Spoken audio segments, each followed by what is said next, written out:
Hello good morning students. आज हम शुरू करते हैं रिप्रोडक्टिव सिस्टम। तो रिप्रोडक्टिव सिस्टम हम रिप्रोडक्शन इन ह्यूमंस पढ़ रहे हैं और उसके अंदर जो फर्स्ट जो आता है टॉपिक हमारे पास वो आता है मेल रिप्रोडक्टिव सिस्टम का। जो मेल रिप्रोडक्टिव सिस्टम्स होता है उसके अंदर तीन पार्ट्स होते हैं। एक तो होता है एसेसरी डक्ट्स,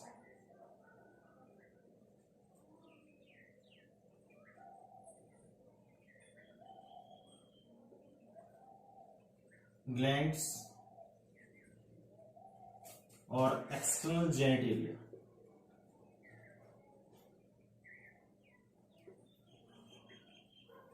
रिप्रोडक्टिव जो सिस्टम है ह्यूमन का उसके अंदर तीन मेन पार्ट्स होते हैं।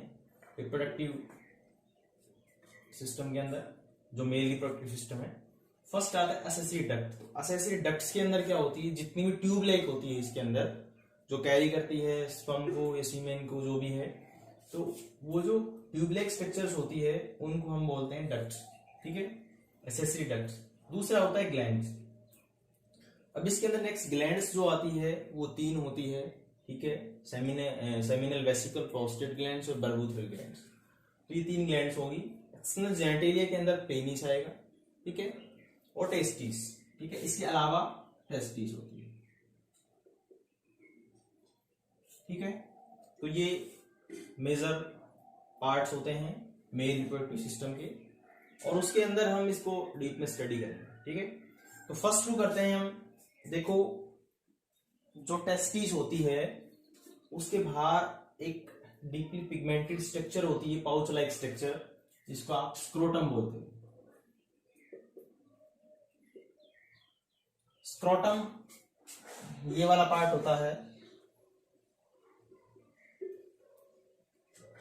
तो स्क्रोटम जो होता है उस स्क्रोटम के अंदर ये एक पाउच लाइक स्ट्रक्चर होती है।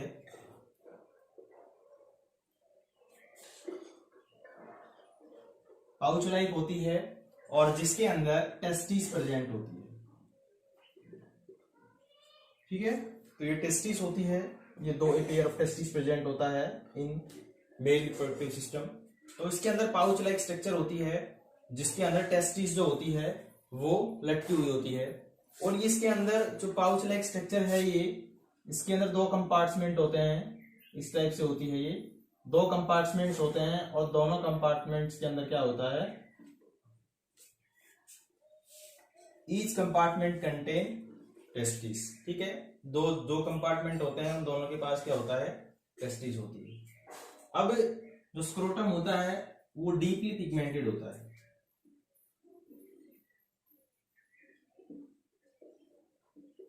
मतलब उसका जो कलर होता है, पाउच लाइक स्ट्रक्चर, इसको स्क्रोटम बोल रहे हैं, जिसके अंदर ये टेस्टिस प्रेजेंट होती है। तो उसका जो कलर होता है, उसकी स्किन का, वो डीपली पिगमेंटेड होता है। तो डीपली जो पिगमेंटेड है वो एक पिगमेंट होता है मेलानिन। इस पिगमेंट की वजह से ज्यादा डीप में होता है, ज्यादा गहरा कलर होता है, ब्लैकिश होता है, डार्क होता है। तो इसका मतलब क्या है कि उसका कलर, पहली बात तो है कि ब्लैक क्यों होता है। तो इसका रीजन ये है कि जो टेस्टिस होती है उन टेस्टिस के अंदर फॉर्मेशन ऑफ स्पर्म्स होता है। अब जो फॉर्मेशन ऑफ स्पर्म हो रहा है इसके अंदर क्या होता है कि हमारी बॉडी का टेम्परेचर जो होता है वो 37 डिग्री सेंटीग्रेड होता है, कांस्टेंट बॉडी टेम्परेचर होता है। तो स्पर्म के जो फॉर्मेशन के लिए जो हमारे पास बॉडी टेम्परेचर चाहिए, इससे 2 से 2.5 डिग्री सेंटीग्रेड लोअर चाहिए होता है। यानी कि जो नॉर्मल टेम्परेचर है हमारा 37 डिग्री सेंटीग्रेड, तो इस हमारी बॉडी के अंदर जो टेम्परेचर होता है ये कांस्टेंट होता है, लेकिन जो स्पर्म का जो फॉर्मेशन होता है वो क्या होता है, वो 34.5 से 35 डिग्री सेंटीग्रेड टेम्परेचर चाहिए होता है स्पर्म फॉर्मेशन के लिए। ठीक है, तो बात यहाँ पे आती है कि स्क्रोटम जो होता है उसका कलर डीपली पिगमेंटेड इसलिए होता है कि सन की लाइट जो अगर उस पर पड़ती है स्क्रोटम पे तो टेम्परेचर राइज अप ना हो, क्योंकि वो प्रोटेक्शन करता है सन की लाइट से। जो मेलानिन पिगमेंट होता है वो सन की लाइट से प्रोटेक्शन करता है, तो टेम्परेचर राइज अप ना हो, इसी वजह से ये क्या हो जाता है, इसका कलर डीपली पिगमेंटेड होता है। अब दूसरी बात यहाँ पे ये आती है कि ये जो स्क्रोटम होता है ये बॉडी के बाहर होता है, ठीक है। जो हमारी जो एक्सटर्नल जेनेटिलिया है उसके नीचे की तरफ स्क्रोटम प्रेजेंट होता है जिसके अंदर टेस्टिस होती है, लेकिन ये बॉडी के आउटसाइड होता है। उसका रीजन क्या है कि बॉडी का टेम्परेचर कांस्टेंट इतना, तो उसको लोअर करने के लिए ये बॉडी से बाहर होता है। तो ये क्या करता है कि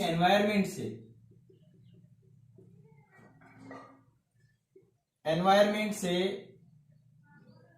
हीट या तो लेगा या गेन करेगा या फिर रिलीज करेगा, ठीक है, अपने टेम्परेचर को कांस्टेंट करने के लिए। स्पर्म फॉर्मेशन के लिए जो टेम्परेचर चाहिए पर्टिकुलर, उसको बनाने के लिए या तो ये हीट रिलीज करेगा एनवायरमेंट के अंदर या ये एनवायरमेंट से हीट लेगा, ठीक है। तो क्या होता है कि जब गर्मियों का सीजन होता है तो टेम्परेचर जो होता है वो क्या होता है, बाहर का टेम्परेचर क्या होता है, ज्यादा होता है भाई, गर्मी का मौसम है। तो उस ड्यूरेशन ये क्या करता है कि अपने बॉडी टेम्परेचर, इसका जो कांस्टेंट टेम्परेचर है स्क्रोटम का जो इसके लिए चाहिए, तो ये फैल जाता है, ठीक है, हीट लॉस करता है। लेकिन जब सर्दी का मौसम आता है तो इसको टेम्परेचर को मेंटेन करने के लिए ये थोड़ा सा सिकुड़ जाता है, ठीक है, श्रिंक हो जाता है थोड़ा सा, हीट को क्या करने के लिए, गेन करने के लिए एनवायरमेंट से।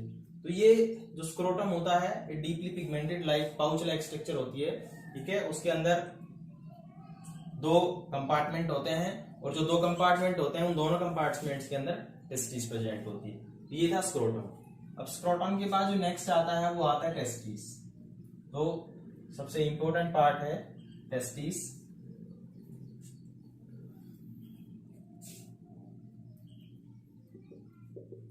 तो टेस्टिस क्या होती है, पेयर ऑफ टेस्टिस प्रेजेंट होता है।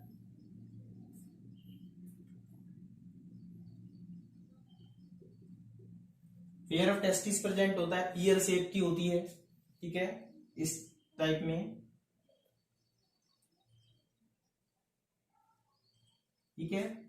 तो इसके अंदर क्या होता है कि जो टेस्टिस होती है उसके अंदर फॉर्मेशन ऑफ स्पर्म होता है, फॉर्मेशन ऑफ स्पर्म्स होता है, ठीक है। और फॉर्मेशन ऑफ स्पर्म जो होता है उस प्रोसेस को हम बोलते हैं स्पर्मेटोजेनेसिस।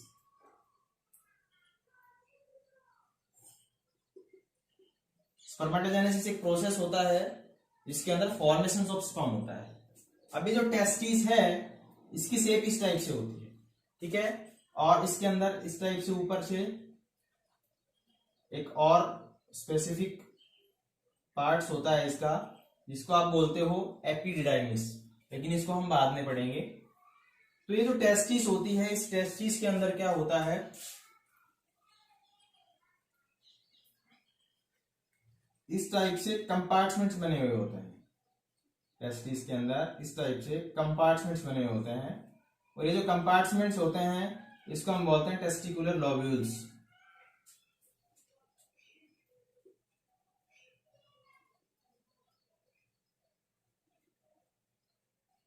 इन पार्ट्स को हम क्या बोलते हैं, टेस्टिकुलर लोब्यूल्स बोलते हैं।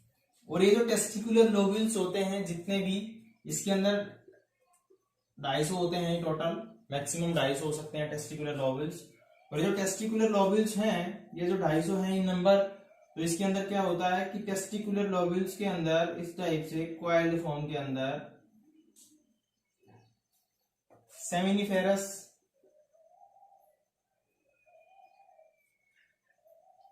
ट्यूब्यूल्स होते हैं, ठीक है। टेस्टिस के अंदर 250 कंपार्टमेंट्स होते हैं जिसको हम बोलते हैं टेस्टिकुलर लोब्यूल्स। और इन टेस्टिकुलर लोब्यूल्स के अंदर क्या होते हैं, each testicular lobules contain 3 seminiferous tubules, ठीक है। तो total number of seminiferous tubules in testis कितना हो गया, 750, ठीक है।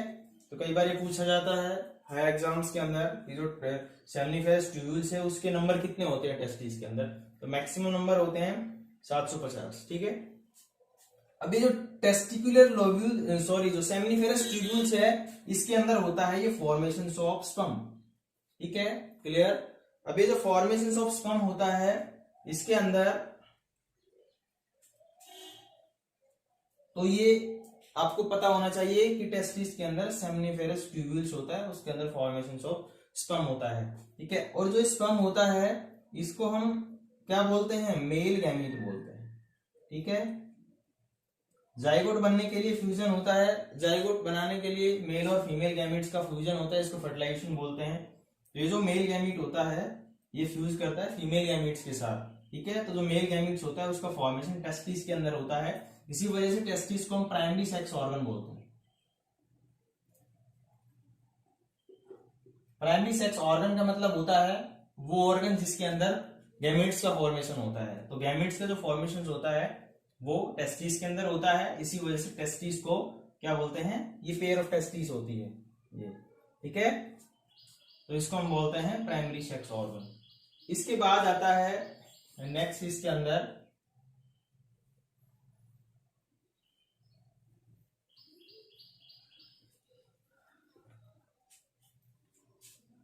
Accessory ducts. तो असेसरी डक्ट्स के अंदर सबसे पहले आती है रेटे टेस्टिस, ठीक है। तो ये क्या होती है कि ज्यादा 10th क्लास के अंदर इतना डीप में तो नहीं है, लेकिन ये बता देते हैं कि जो रेटे टेस्टिस की बजाय एफरेंटिया भी बोल सकते हो इसको।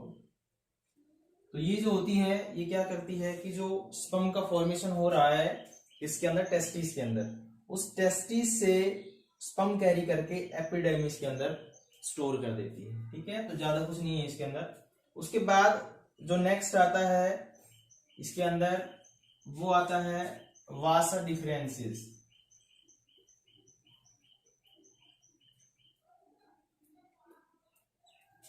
तो वासा डिफरेंस जो है उसको पेयर ऑफ क्या होती है, ट्यूबलाइक स्ट्रक्चर होती है, एक ये है और एक ये है। ट्यूबलाइक स्ट्रक्चर है ये, जो क्या करती है स्पर्म को कैरी करती है इस एपिडाइमिस से और लेके जाती है ग्लैंड्स के पास। ये जो 3 ग्लैंड्स बनाई है इसके पास लेके जाती है। तो ये जो वास डिफरेंस है ये क्या करती है, carry sperm from the epididymis, ठीक है। स्पर्म को कैरी करती है एपिडाइमिस से और लेके जाती है ग्लैंड्स के पास, ठीक है। और उसके बाद ये जो यूरेथ्रा होता है ये कॉमन पाथ से होता है, सिलिंड्रिकल ट्यूबलाइक स्ट्रक्चर होती है, ठीक है, जिसके थ्रू यूरिन और जो स्पर्म है दोनों के दोनों, यूरिन और जो सीमेन है वो पास होते हैं, ठीक है। तो इसके बाद जो नेक्स्ट इंपॉर्टेंट पार्ट्स आता है इसका वो आता है एपिडर्मिस।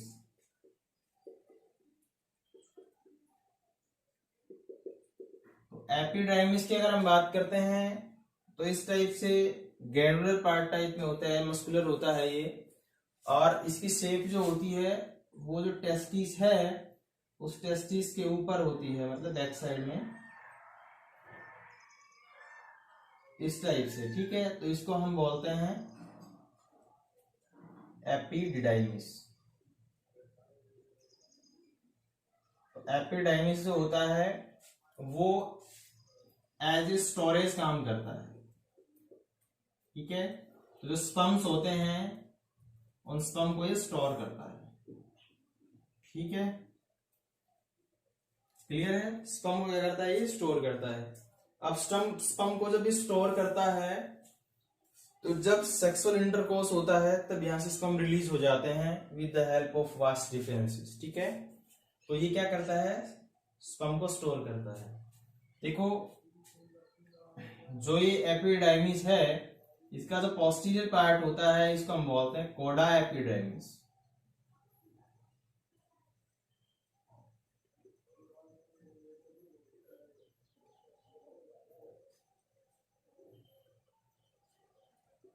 तो ये कोडा एपिडाइमिस जो होता है इसका पोस्टीरियर पार्ट है, ये एक एंटीरियर पार्ट होता है, एक पोस्टीरियर पार्ट होता है। एंटीरियर पार्ट होता है जो सामने से दिखता है, पोस्टीरियर पार्ट वो पीछे का जो पार्ट होता है। इसका जो पोस्टीरियर पार्ट है उसको हम बोलते हैं कोडा एपिडाइमिस, और जो कोडा एपिडाइमिस है यहीं से ओरिजिन होता है इसका वास डिफरेंसेस का, ठीक है। तो ये एपिडाइमिस जो होता है ये क्या करता है, स्पर्म को स्टोर करता है, ठीक है। नेक्स्ट इसके बाद जो मोस्ट इंपोर्टेंट है इसका पार्ट जो है वो आती है ग्लैंड्स इसकी।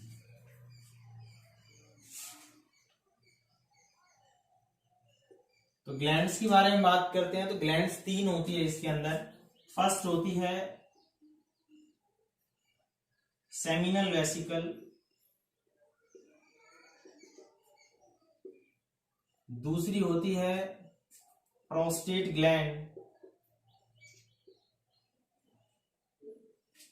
और तीसरी होती है बल्बूथरल ग्लैंड्स।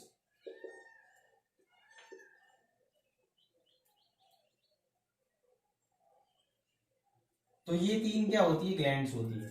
देखो, सेमिनल वेसिकल, प्रोस्टेट ग्लैंड और बल्बूथरल ग्लैंड, ये 3 टाइप की ग्लैंड्स होती है। ठीक है, ये पेयर के अंदर होती है।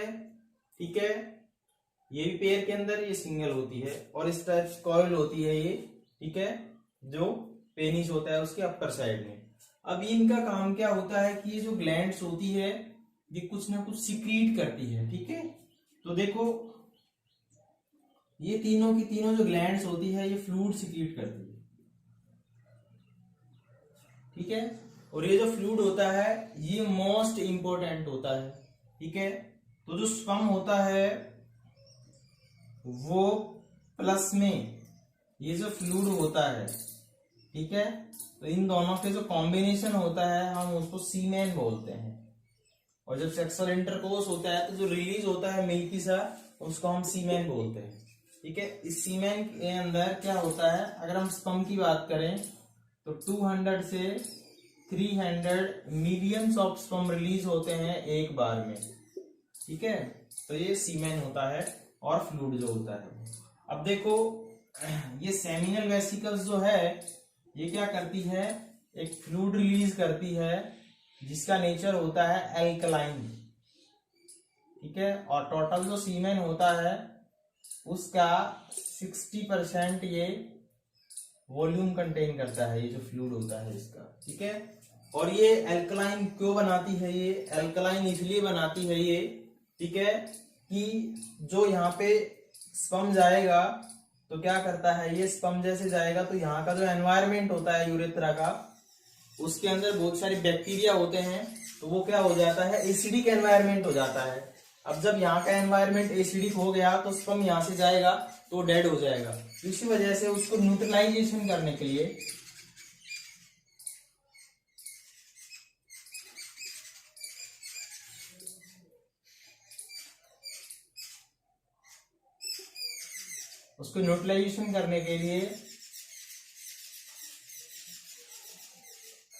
ठीक है, उसको न्यूट्रलाइजेशन करने के लिए ये एल्कलाइन फ्लूइड जो होता है ये उसको न्यूट्रलाइज कर देता है। ठीक है, दूसरा ये स्पर्म को एक्टिव भी बनाता है और ये न्यूट्रिशन भी प्रोवाइड करता है स्पर्म को।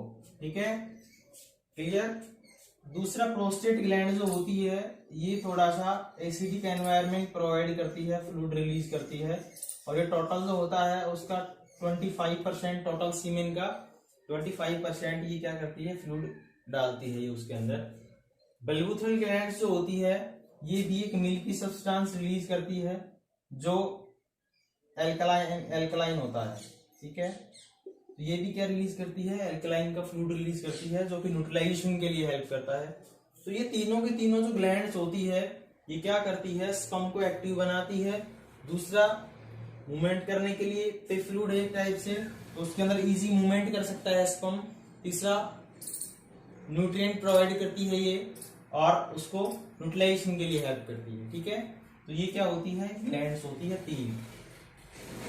First seminal vesicle, prostate gland और बल्बूथरल ग्लैंड, तो 3 टाइप की ग्लैंड्स होती है। ठीक है, उसके बाद ग्लैंड्स के बारे में बाद में हम ग्लैंड्स के बाद जो नेक्स्ट आता है इसके अंदर वो आता है इसका यूरेथ्रा।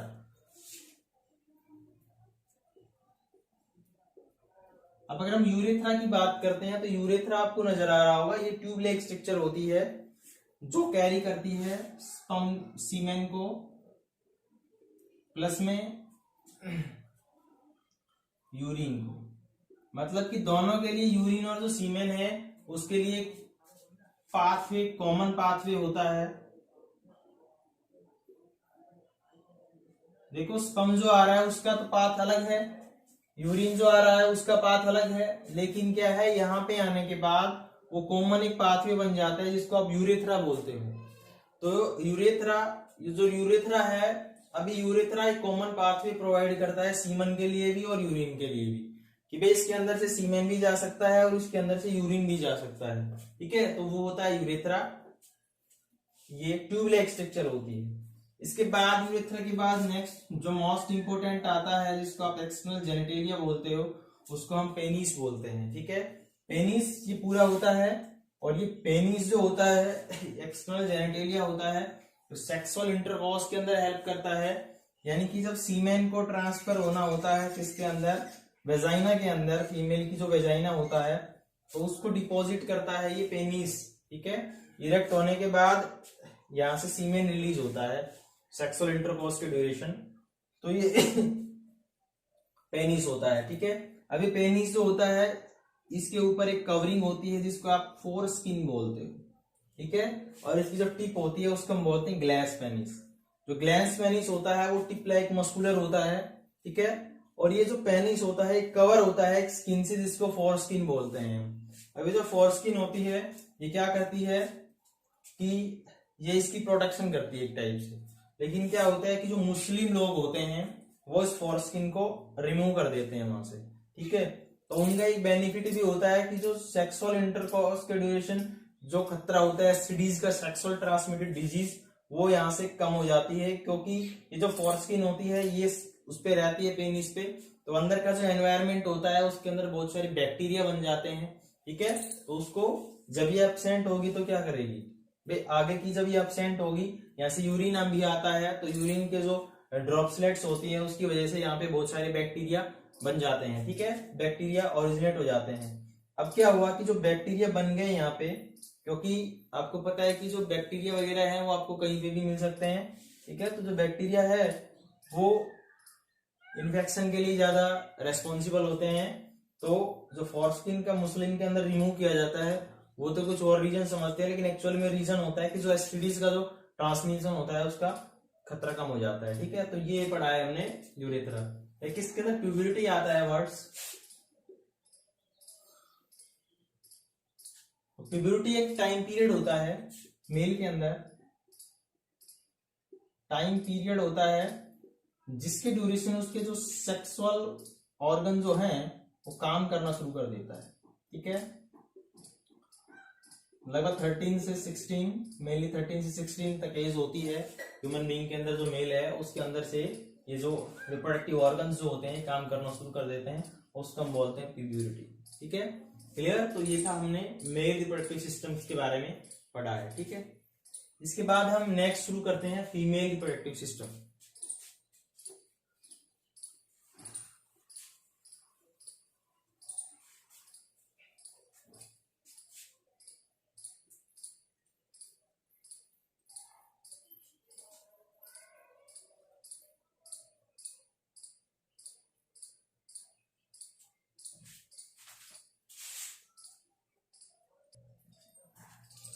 तो नेक्स्ट आता है हमारे पास फीमेल रिप्रोडक्टिव सिस्टम।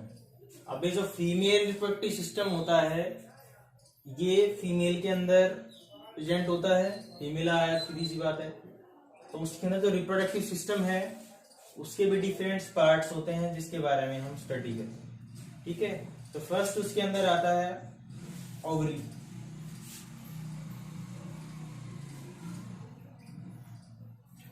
ठीक है, तो ओवरी जो होती है पेयर ऑफ ओवरी प्रेजेंट होता है उसके अंदर।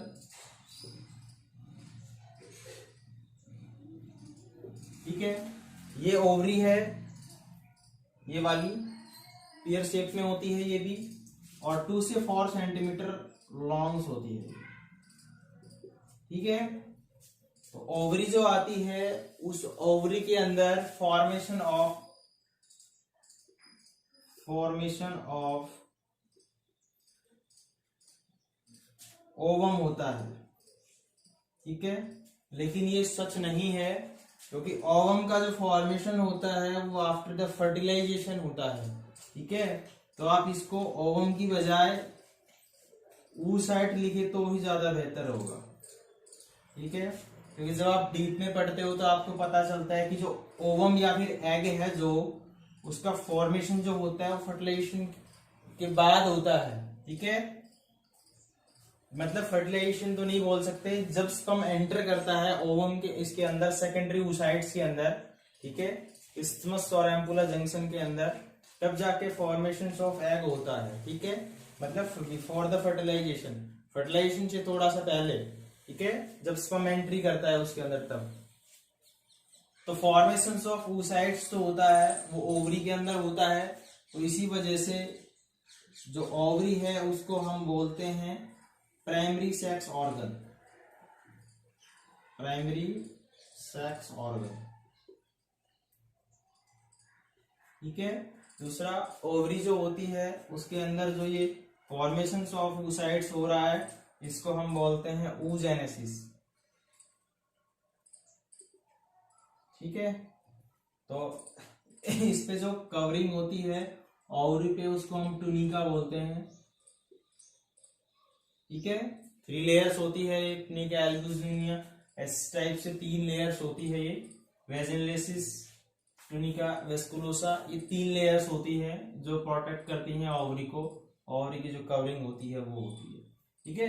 अब क्या होता है कि ओवरी की जो लेंथ है वो 2 से 4 सेंटीमीटर लॉन्ग होगी, ठीक है, पेयर के अंदर प्रेजेंट होती है ये।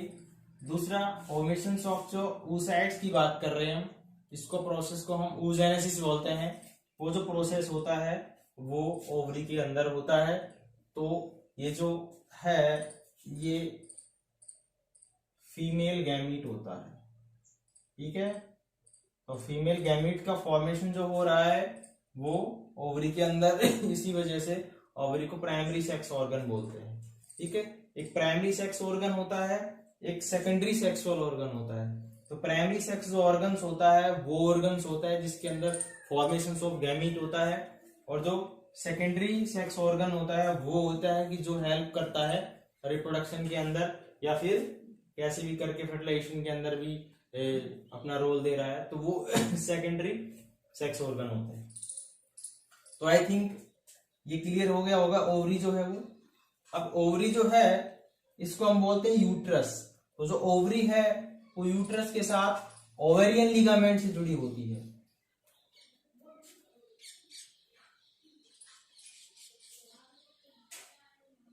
आपने लिगामेंट्स पढ़े होंगे कि लिगामेंट्स क्या होता है। लिगामेंट्स एक्चुअली में जो एक पार्ट्स को दूसरे पार्ट से जोड़ता है, उसके अंदर आपने बोन्स वगैरह के अंदर पढ़ा होगा कि लिगामेंट्स होते हैं, ठीक है। तो ओवेरियन लिगामेंट्स क्या होता है, जो ओवरी को यूट्रस से ज्वाइन करता है उसको हम ओवेरियन लिगामेंट्स बोलते हैं, ठीक है। तो ये तब किसके बारे में था, ओवरी के बारे में। इसके बाद जो नेक्स्ट पार्ट आता है यहाँ पे वो आता है fallopian tube.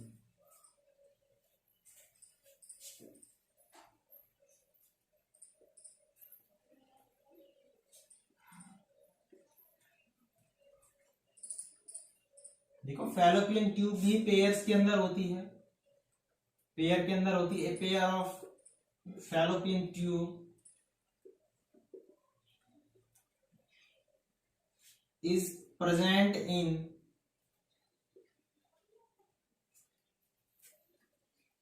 female reproductive system,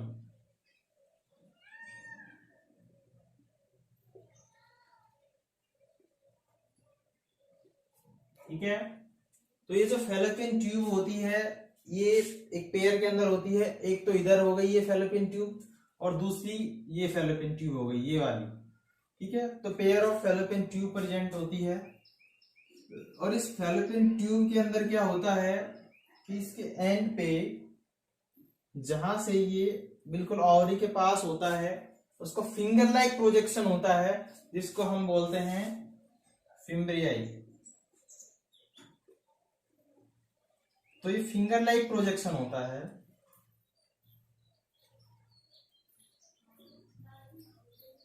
ठीक है, जो कि ओवम को, या फिर हम थोड़ा डीप में जाते हैं तो सेकेंडरी oocyte को, ये लास्ट में क्लियर करूंगा मैं कि सेकेंडरी oocytes जो होता है वो क्या होता है। सेकेंडरी oocytes को कैरी करती है इससे फ्रॉम ओवरी, ठीक है। तो फिम्ब्रियाई जो होती है वो फिंगर लाइक प्रोजेक्शन होती है, जो जो एग है उसको क्या करती है, ये कैरी करती है किससे, ओवरी से। क्लियर। अब ये जो फैलोपियन ट्यूब होती है इसके 3 पार्ट होते हैं। तो जो ओवरी के बिल्कुल पास में होता है ये वाला, इसको हम बोलते हैं इनफंडिबुलम। क्या बोलते हैं इसको, इनफंडिबुलम। जो बीच वाला पार्ट होता है उसको हम बोलते हैं एम्पुला, और जो यूट्रस से जो कनेक्टेड होता है उसको हम बोलते हैं इस्थमस। ठीक है। तो क्या है कि जो अगर हम बात करें इसके पार्ट्स की, तो इसके कितने पार्ट होते हैं, 3 पार्ट होते हैं। एक तो क्या हो गया, इस्थमस,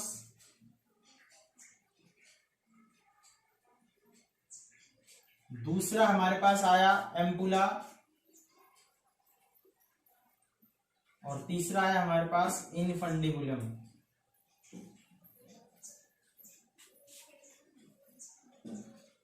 तो ये 3 पार्ट होते हैं फैलोपियन ट्यूब के। ठीक है। ये जो पार्ट होता है ये हमने बता दिया कि आपको कि जो ओवरी के पास होता है यहां से यहां तक। ठीक है।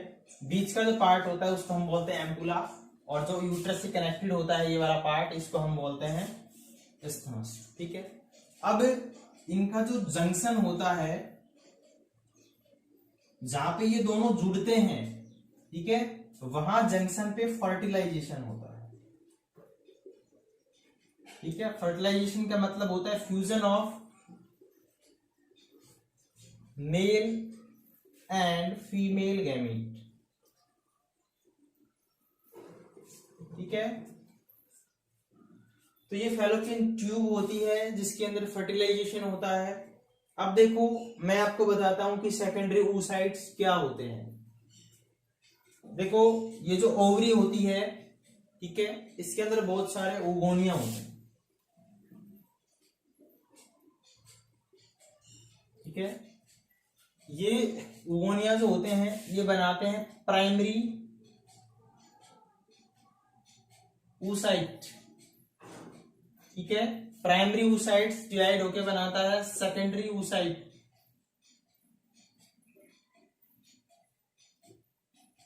अभी जो सेकेंडरी oocytes होता है ये रिलीज होता है ड्यूरिंग मैच्योरेशन साइकिल, जिसको आप शॉर्ट फॉर्म में एमसी बोलते हो। जो एमसी है उस ड्यूरेशन से सेकेंडरी oocytes जो होता है उसमें एक ओवुलेशन होता है प्रोसेस, अभी बताएंगे इस लेक्चर के बाद। तो जो ओवुलेशन जो होता है उस ओवुलेशन के अंदर ये जो सेकेंडरी oocytes होता है ये ओवरी से निकल जाता है, फैलोपियन ट्यूब में आ जाता है। ठीक है। अब क्या होता है कि जो सेकेंडरी oocytes आया है हमारे पास इस टाइप से, ठीक है, तो ये सेकेंडरी oocytes के अंदर जैसे ही स्पर्म एंटर करता है, ठीक है, तो ये जो है सेकेंडरी oocytes ये 2 चीज देता है। क्या, एक तो हमें ओवम देता है जिसको आप एग बोल सकते हो, और दूसरा हमें पोलर बॉडीज देता है। ठीक है। ये पोलर बॉडीज बाद में खत्म हो जाती है, वहां से डिजेनरेट हो जाती है, तो उस फॉर्मेशंस के थ्रू हमें मिलता है ओवम या फिर एग सेल। तो कभी भी याद रखना कि जो ओवरी होती है वो डायरेक्ट ओवम नहीं बनाती है, वो सेकेंडरी oocytes बनाती है जो फैलोपियन ट्यूब में आ जाता है। अब जब इसके अंदर एंट्री होती है स्पर्म की, क्योंकि वे जब सेल डिवाइड करती हैं तो उसके लिए पर्टिकुलर ऑर्गेनेल्स की जरूरत होती है, इसको आप बोलते हो सेंट्रोसोम। ठीक है। सेंट्रियोल भी बोल सकते हो। तो वो इस ओवम, जो सेकेंडरी oocytes होता है इसके पास एब्सेंट होता है। अब डिवाइड कहां से करेगी, तो जो स्पर्म होता है वो इसको क्या देता है, सेंट्रोसोम देता है या सेंट्रियोल देता है, जिसकी वजह से डिवाइड कर जाती है, और फिर फॉर्मेशन होता है ओवम या एग का और पोलर बॉडीज का। पोलर बॉडीज बाद में डिजेनरेट हो जाती है, और ये जो ओवम होता है इसके साथ फ्यूजन हो जाता है किसका, मेल का जो स्पर्म है उसके अंदर जो न्यूक्लियस है वो, और इसका न्यूक्लियस जो है वो फर्टिलाइजेशन के अंदर आपको कराएंगे बाद में हम। ये फैलोपियन ट्यूब होती है, इसके अंदर फर्टिलाइजेशन होता है। इस फैलोपियन ट्यूब के बाद जो नेक्स्ट जो थर्ड पार्ट आता है,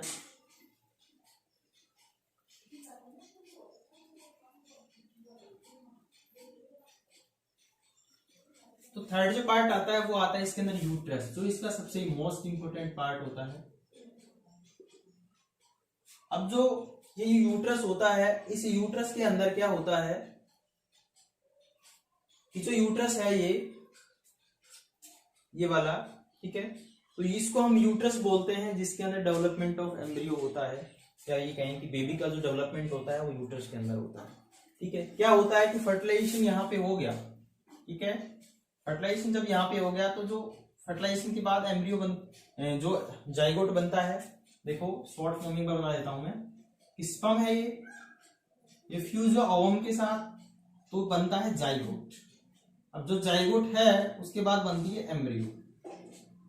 ठीक है। तो एम्ब्रियो के अंदर जाइगोट क्या होता है, सिंगल सेल होता है। अभी सिंगल सेल के बाद 2 सेल बनेंगी, फिर 4 बनेंगी, फिर 8 बनेंगी, फिर 16 बनेंगी, फिर 32 बनेंगी, फिर 64 बनेंगी। तो 64 सेल का जो एम्ब्रियो होता है वो यहाँ पे आके अटैच हो जाता है इस यहाँ पे। ठीक है। तो उसके बाद डेवलपमेंट शुरू होता है किसका, बेबी का। ठीक है। तो उसका जो डेवलपमेंट होता है, ठीक है, वो यहाँ पे होता है यूट्रस के अंदर। अब यूट्रस का जो अपर पार्ट होता है तो उसको हम बोलते हैं फंडस। ठीक है। फंडस भी बोल सकते हो, फंडस बोल, कोई दिक्कत नहीं है, ऐसी बोलना चाहो आप। ठीक है। अब जब बात करते हैं कि जो यूट्रस है उसकी वॉल के बारे में, कि जो यूट्रस होता है वो मस्कुलर होता है थोड़ा सा। ठीक है। अब यूट्रस जो है इसके अंदर जो मस्कुलर है ये एक्चुअली में 3 टाइप की वॉल से मिलकर बना हुआ होता है। इसकी जो इनर मोस्ट वॉल होती है उसको हम बोलते हैं एंडोमीट्रियम, जो बीच वाली होती है उसको बोलते हैं मायोमेट्रियम। ठीक है। और जो आउटर होती है उसको बोलते हैं पेरीमेट्रियम। ये 3 वाल होती है। तो पेरीमेट्रियम का मतलब क्या होता है, जो पेरीफेरी की साइड होता है, जैसे ये कोई भी चीज है, कुछ भी मानो, इसकी जो ये वाली पार्ट होता है आउटर मोस्ट, इसको हम बोलते हैं पेरीफेरी। तो जो पेरीफेरी की तरफ होता है उसको हम बोलते हैं पेरीमीट्रियम। मायो का मतलब होता है मस्कुलर, मसल से मिलकर बना हुआ। तो मायोमेट्रियम जो होता है वो थिक मस्कुलर होता है, स्मूथ मसल से मिलकर बना हुआ होता है। एंडोमीट्रियम का मतलब अंदर की तरफ, जो इसकी जो अंदर की जो लाइनें हैं ये वाली, ये किससे मिलकर बनी हुई है, इसको हम बोलते हैं एंडोमेट्रियम। बीच वाली जो होती है उसको बोलते हैं मायोमेट्रियम, और जो आउटर मोस्ट होती है प्रोटेक्टिंग कवरिंग होती है उसको हम बोलते हैं पेरीमीट्रियम। अब जो एंडोमेट्रियम होती है ये वाली, ये मेंस्ट्रुएशन साइकिल की ड्यूरेशन काम करती है। और जो मायोमेट्रियम होती है ये क्या हो जाती है कि प्रेगनेंसी की ड्यूरेशन, ये जो मायोमेट्रियम है ये थिक हो जाती है और उसको मस्कुलर होती है एक टाइप से, तो प्रोटेक्शन देती है एक्स्ट्रा, क्योंकि यहाँ पे बेबी का डेवलपमेंट होना है। ठीक है। यूट्रस का साइज भी इंक्रीजमेंट होगा, तो ये मायोमेट्रियम जो होती है डेवलपमेंट के लिए प्रोटेक्टिंग लेयर होती है, काफी मोटी होती है ये। तो ये होता है यूट्रस। ठीक है। यूट्रस के अंदर डेवलपमेंट ऑफ फीटस होता है या बेबी, कुछ भी बोलना चाहो। उसके बाद लास्ट आती है इसके अंदर, देखो सर्विक्स कैनाल और वेजाइना। ठीक है। अभी क्या होती है सर्विक्स, तो क्या होती है एक हल्की सी ओपनिंग होती है ये वाली। ठीक है। अगर वेजाइना के अंदर सीमेन रिलीज हो रहा है तो सीमेन जो होगा इस सर्विक्स के थ्रू क्या जाएगा, अंदर की तरफ जाएगा। और ये इस टाइप से, थोड़ा डीप में देखना चाहें तो सर्विक्स इस टाइप से होती है। ठीक है। ये ओपनिंग होती है इस टाइप से। ठीक है। तो इसको हम बोलते हैं, ये वाली जो होती है इसको हम बोलते हैं बर्थ कैनाल, बर्थ कैनाल या फिर सर्विक्स कैनाल बोलते हैं। ठीक है। जिसके अंदर से बेबी जो होता है वो बाहर आता है। ठीक है। नेक्स्ट वेजाइना जो होती है ये मोस्ट इंपोर्टेंट है इसके अंदर। वेजाइना ट्यूबलाइक स्ट्रक्चर होती है ये वेजाइना। इस ट्यूबलाइक स्ट्रक्चर के अंदर क्या होता है, ये जो सीमेन रिलीजमेंट होता है, ठीक है, ड्यूरिंग सेक्सुअल इंटरकोर्स, तो मेल के अंदर जो सीमेन होता है वो जब रिलीज होता है प्रोडक्टिव सिस्टम्स के अंदर, तो वेजाइना के अंदर होता है वो रिलीज। ठीक है। तो वेजाइना क्या करती है, सेक्सुअल इंटरकोर्स होता है उसके अंदर टेक पार्ट करती है और सीमेन को कैरी करती है। ठीक है। उसके बाद सीमेन जाता है यूट्रस के अंदर और फिर वो फैलोपियन ट्यूब के अंदर चला जाता है। ठीक है। जैसे हमने पढ़ा था मेल रिप्रोडक्शन के अंदर, रिप्रोडक्टिव सिस्टम के अंदर, जो मेल जो होता है उसके अंदर एक एक्सटर्नल जेनेटेलिया होता है, तो फीमेल जो होती है उसके अंदर एक एक्सटर्नल जेनेटेलिया होता है जिसको हम वुल्वा बोलते हैं। ठीक है। ओपनिंग होती है उस साइड की तरफ, इसको वुल्वा बोला जाता है। ठीक है। तो ये था फीमेल रिप्रोडक्टिव सिस्टम्स के बारे में। ठीक है। Thanks for today.